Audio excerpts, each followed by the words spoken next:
අයිබෝන් වගේම හැපි New year කියලා පිළිගන්නවා Ketayama එකතු වෙලා ඉන්න යාළුවෝ හැමෝම. ඔන්න ඉතින් මේ අවුරුද්දේ පළවෙනි වීඩියෝ එක අරන් ඇවිල්ලා තිනවා. ඉතින් ඔයාලගේ ඉලක්ක ජය ගන්න පුළුවන් වෙන උත්සාහය උනන්දුව වැඩි වෙන සුබ අවුරුද්දක් වෙන්න කියලා මේ 2023 අවුරුද්දේ මුලින්ම මම ප්‍රාර්ථනා කරනවා. ඉතින් වීඩියෝ එකට යන්න කලින් මතක් කරන්නත් කරුණු කීපයක් තියෙනවා. අද මම ගෙන හැරලා තියෙන්නේ පළතුරු විදුලිය කියන වීඩියෝ එක.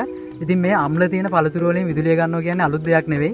මේක පාසලේ පොඩි පන්ති වල තියෙන විද්‍යා පාඩමක්. ඉතින් මේක අලුත් නොවුනට අද මම ගෙන හැරලා තියෙන මේ විදුලි කෝෂ සැකසුම් ටික අලුත් වෙන්න පුළුවන්. ඉතින් ඒ වගේම තමයි ඔයා අද මේ වීඩියෝ එක බලන්න ආවේ ලොකු විදුලි ජනක යන්ත්‍රයක් බලාපොරොත්තු වෙන ඒ වීඩියෝ එකක් නෙවෙයි මේ.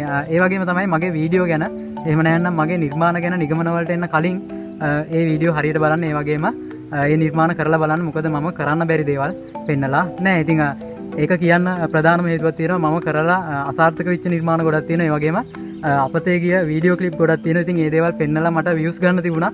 හරි වගේ පෙන්නලා. ඉතින් ඒ වගේ දේවල් මම කරන්නේ නැහැ. ඉතින් මම සාර්ථක වෙච්ච තැන් වල ඒවා විතරයි ඔයාලට ගේන්නේ. ඉතින් ඒ වගේම තමයි අපේ සුපවේදී මහත්තුරු ඉන්නවා පළතුරු වලින් එළවලු වලින් කාවින් කරන. ඉතින් එයාලට යම්කිසි අදහසක් ගන්න ප්‍රයෝජනයක් වේ මේ වීඩියෝ එක. ඒ වගේ නිර්මාණ කරන්න. ඉතින් ඒ දේවල් ටිකත් මතක් කරන ගමන් අද වීඩියෝ එකට යමු. අද තියෙන්නේ පළතුරු විදුලිය. පළතුරු විදුලි කෝෂය හදන්න පළතුරු හැර ඕනි වෙන වෙනත් ද්‍රව්‍ය කිහිපයක් තියෙනවා. ඒකෙන් ඕනි වෙන ප්‍රධානම දේවල් ටික මම මුලින් කියන්නම්. ඊට පස්සේ ඔයාට වීඩියෝ එක අතරතුරේදී බලා ගන්න පුළුවන් මම පිටින් එකතු කරගන්න අනිත් දේවල් ටික. මේකට ප්‍රධාන වශයෙන්ම ඕනි වෙනවා තඹ සහ සිංක් පතුරු. ඉතින් තඹ පතුරු නම් ඔයාට හොයාගන්න ලේසි. මොකද පූජා භාණ්ඩ කඩවල වල එහෙම තියෙනවා තඹ පතිරු. ඉතින් ඒ තඹ පතිරුවක් අරන් තඹ පතුරු කපා ගන්න පුළුවන්. මේ තඹ පතුරු අඟල් දෙකක් වගේ දිග හිටින්න සෙන්ටිමීටර් භාගයක් හෝ ඊට වඩා ටිකක් අඩු වෙන විදිහට පළල හිටින්න කපා ගන්න පුළුවන්. ඊට පස්සේ අපිට ඕනි කරනවා සිංක් පතුරු. ඉතින් සිංක් පතුරු මම ගත්තේ පරණ විදුලි කෝෂයක් ගලවලා. ඉතින් පරණ විදුලි කෝෂය ඇතුලේ තියෙනවා සිංක් බැරල් එකක්. ඉතින් බැටරිය ගලවලා ඊට පස්සේ පරිස්සමට ඒ බැරල් එක ඇතුලේ තියෙන කාබන් ටික අයින් කරලා ඒ බැරල් එක කපලා ගත්තාම ඔයාට සිංක් පතුරු කපා ගන්න පුළුවන්. ඉතින් ඒ විදිහට තමයි මම සිංක් පතුරු හදාගත්තේ. අපි ඉස්සරහට ගිහින් බලමු ඊට පස්සේ මොකද්ද කරන්න කියලා. අපි කපාගත්ත සිංක් සහ තඹ පතුරු වලින් කොටසක් අරගෙන එකට අමුණ ගන්න ඕනේ. මොකද මේකට ඕනි වෙනවා එහෙම අමුණපු ඒවා සහ සිංක් සහ තඹ වෙන වෙනමත් ඕනි වෙනවා. ඉතින් අපි කොටසක් අරගෙන එකට අමුණලා ඉමු ඊගාවට.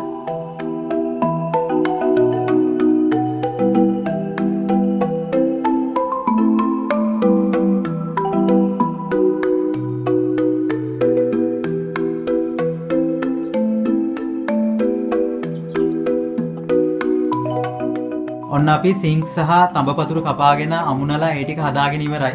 ඊගාවට තියෙන්නේ අපේ පළවෙනි විදුලි කෝෂය හදන්න පළතුරු විදුලි කෝෂය. අපි ඒක හදන්නේ ඉස්සෙල්ලාම අඹ ගෙඩියකින්.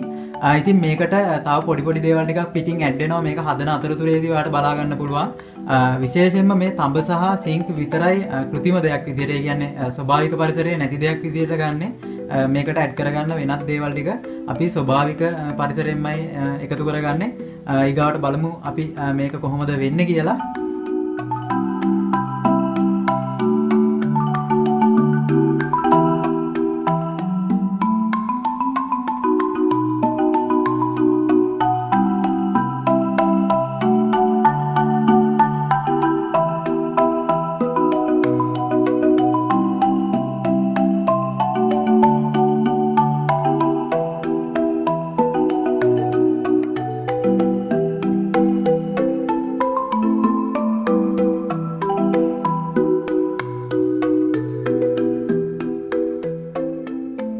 ඔයාලට පේනවා ඇති අඹ ගෙඩිය හරි මැදින් කොටස් 5කට වෙන් කරගත්තා. ඊගාවට තියෙන්නේ මේ වෙන් කරගත්ත කොටස් 5 අඹ ගෙඩියෙන් කපලා ගලව ගන්න.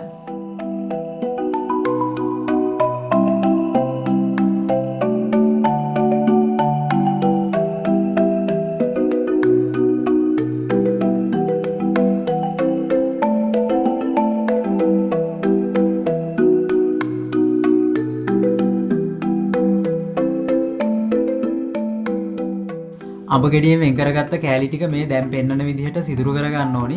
ඉතින් මෙහෙම සිදුරු කරගනිද්දී එක කෑල්ලක සිදුරු දෙකක් හිටින විදිහට තමයි පිහියෙන් කපා ගන්න. ඉතින් ඒ සිදුරු දෙක එකට ගෑවෙන්නේ නැතුව එක ළඟින් යන විදිහට තමයි සිදුරු කරන්නේ. ඉතින් මෙහෙම කපද්දී ඔයාලගේ අත පරිස්සම් කරගන්නත් වග බලා ගන්න.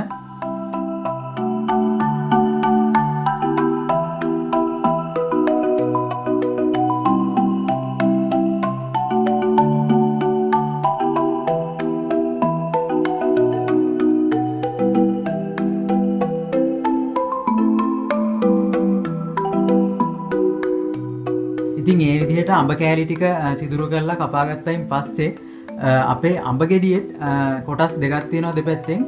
ඒ කොටස් දෙකෙන් එක කොටසක ඒ අපි අඹ කෑලි වල කපා ගත්තා වගේම කපා ගන්න ඕනේ.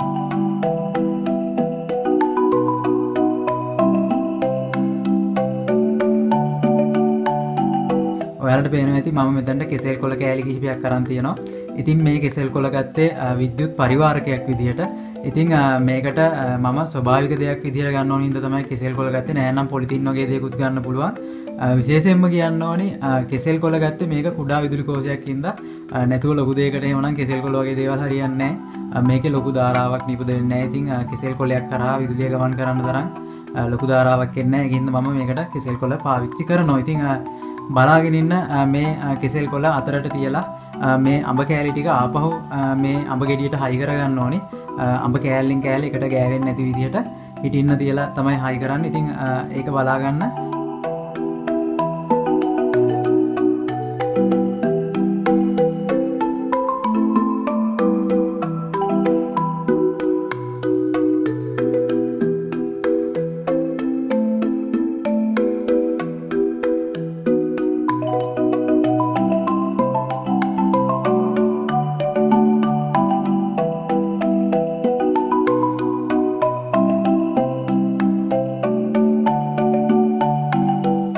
කෙසෙල් කොළ තියලා අඹ ගෙඩියට අඹ කෑලි ටික හයි කරගත්තා. එහෙම හයි කරලා ඉවර වෙලා වැඩිපුර වටේට තියෙන කෙහෙල් කොළ ටික ගානට කපලා අයින් කරා. ඊට පස්සේ තියෙන්නේ අපි හදාගත්ත තඹ සහ සිංක් පතුරු වලින් මේ අඹ කෑලි අතර සම්බන්ධතාවය හදන එක.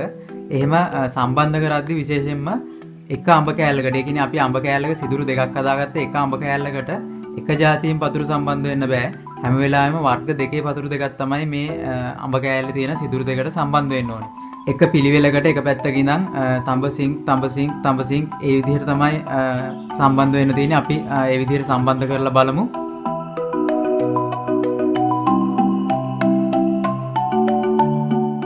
තඹ සහ සිංක් එකට අමුණපු පතුරු වලින් තමයි අපි මේ අඹ කෑලි ටික සම්බන්ධ කරගත්තේ. ඊට පස්සේ දෙපැත්තේ තියෙනවා තව සිදුරු දෙකක්. ඒකට තව තඹ පතුරුකුයි සිංක් පතුරුකුයි දාගන්න ඕනේ.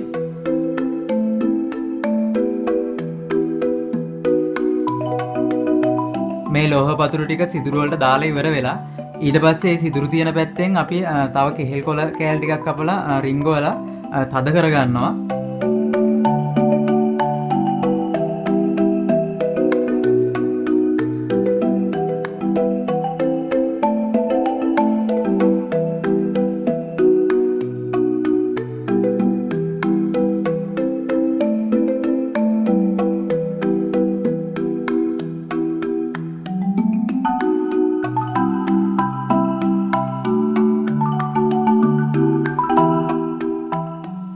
ඒ වගේම මම මේක තව ටිකක් තද වෙන්න ඕන හින්දා කෙහෙල් පට්ටයක් අරගෙන මේ විදිහට ගැට ගහ ගන්නවා.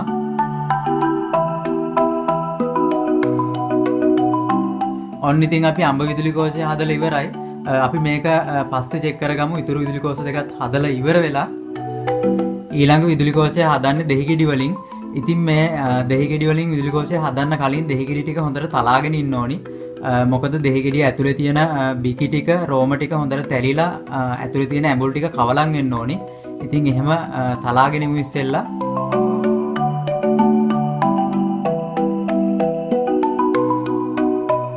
ඊළඟට මම මේ දෙහි ගෙඩි ටික රඳව ගන්න වියලි ඉරටයක් පාවිච්චි කරනවා. ඒ ඉරටෙන් සිදුරු කරලා මේ හැම දෙහි ගෙඩියක්ම එකට අමුණ ගන්න ඕනි. ඉතින් ඒ විදිහට එකට අමුණ ගත්ත දෙහි ගෙඩි ටික බෙලෙප් පතුරු කෑල්ලක් ආධාරයෙන් අර මම කලින් විදුලි කෝෂයේදී අඹ කෑලි සිදුරු කරා වගේ එක දෙහි ගෙඩියට සිදුරු දෙකක් හිටින විදිහට සිදුරු කර ගන්නවා.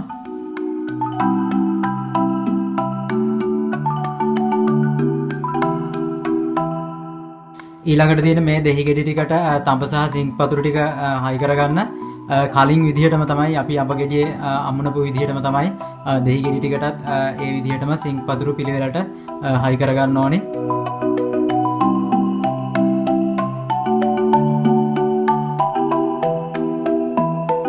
ඉතින් එහෙම තඹ සහ සිංක් පතුරු දෙහි ගෙඩි ටිකට හයි කරලා ඉවර වෙලා දෙහි ගෙඩි ටික හොඳට පිහද ගන්න ඕනේ. මොකද පිටට ඇඹුල් ඇවිල්ලා තියෙනවා. ඉතින් ඒ ටික අයින් වෙන විදිහට රෙදි කෑල්ලකින් පිහද ගන්න. දැන් ඔයාලට පේනවා ඇති අපි දෙහි ගෙඩි වලින් හදපු විදුලි කෝෂය හදලා ඉවරයි. ඊගාවට තියෙන්නේ නෙල්ලි ගෙඩි වලින් විදුලි කෝෂය හදන්න. ඉතින් ඒ විදුලි කෝෂයත් හදලා ඉවර වෙලා අපි හදපු විදුලි කෝෂ තුනේම විදුලිය එක සැරේ පරීක්ෂා කරලා බලමු.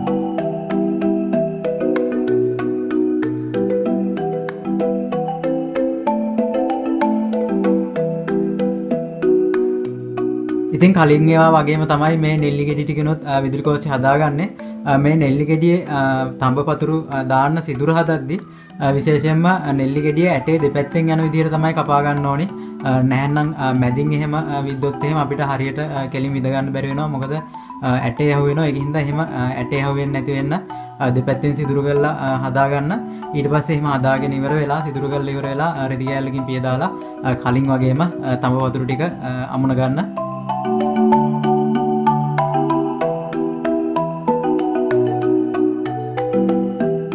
ඔන්න ඉතින් අපේ නෙල්ලි ගෙඩි විදුලි කෝෂෙත් හදලා ඉවරයි. ඉතින් අපි දැන් බලමු එකෙන් එක අරන් කොහොමද මේකේ විදුලිය තියෙන්නේ කියලා.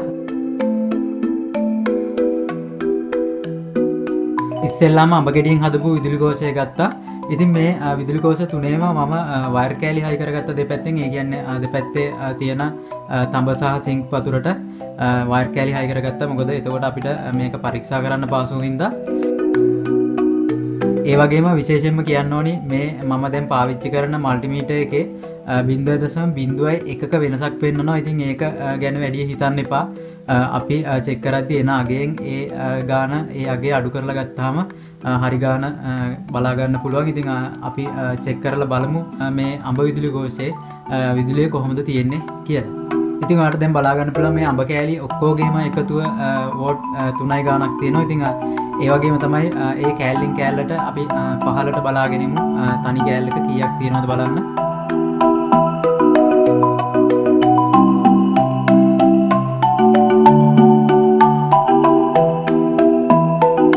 ඉතින් ඔයාලා දකින්න ඇති අපේ අඹ බැටරි කෑල්ලෙන් විදුලිය එන විදිය.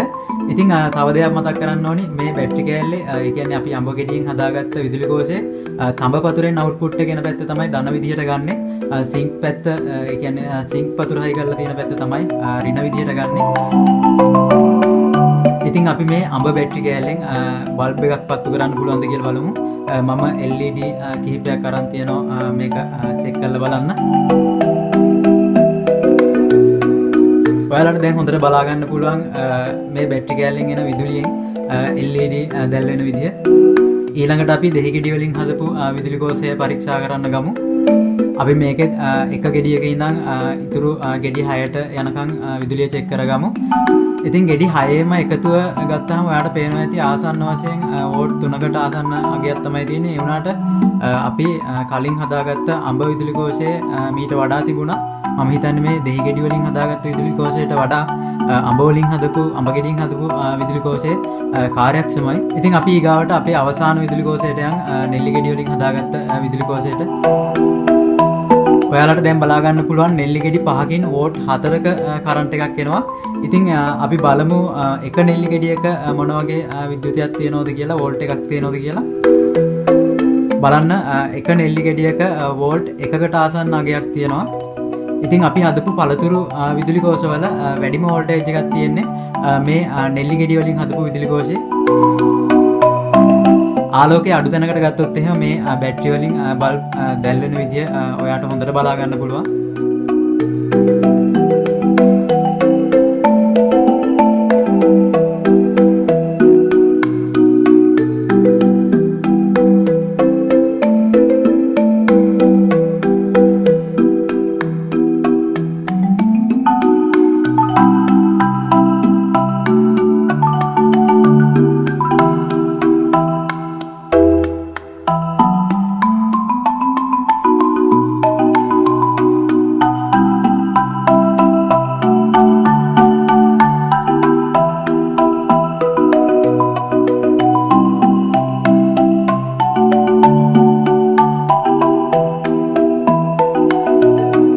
ඉතින් ඔයාලා දකින්න ඇති කොහොමද පළතුරු වලින් විදුලි කෝෂයක් හැදුවේ සහ විදුලිය ගත්තේ කොහොමද කියලා. ඉතින් ඔයාලත් try කරලා බලන්න. මේ අද මම ගත්ත පළතුරු නැතුව තව ගොඩක් පළතුරු වර්ග තියෙනවා අම්ල තියෙන. ඉතින් ඒවෙන් ඔයාලට try කරලා බලන්න පුළුවන්. කාමරංග තියෙනවා, බිලින් තියෙනවා. ඉතින් ඒවෙන්නුත් ඔයාලා try කරලා බලන්න. ඉතින් ඒත් එක්කම පළතුරු වලින් එළවලු වලින් කාවින් කරන කෙනෙක් නම් මේක ඔයාලට අදහසක් ගන්න හොඳ ප්‍රයෝජනවත් වීඩියෝ එකක් වෙයි. ඒ විතරක් නෙවෙයි ඔයාලා හැමෝම මේක කරලා බලන්න. මේක හොඳ අත්දැකීමක්. ඉතින් ඒ දේත් මතක් කරන ගමන් අද වීඩියෝ එකෙන් සමුගන්න කලින් මතක් කරනවා channel එක subscribe කරලා තියාගන්න. ඒ වගේම bell button එක enable කරලා තියාගන්න. එතකොට මම වීඩියෝ එකක් දාපු ගමන් ඔයාලට බලා ගන්න පුළුවන්. එහෙනම් අදට මම ගිහින් එන්නම්. ඔයාලා හැමෝටම ජය වේවා.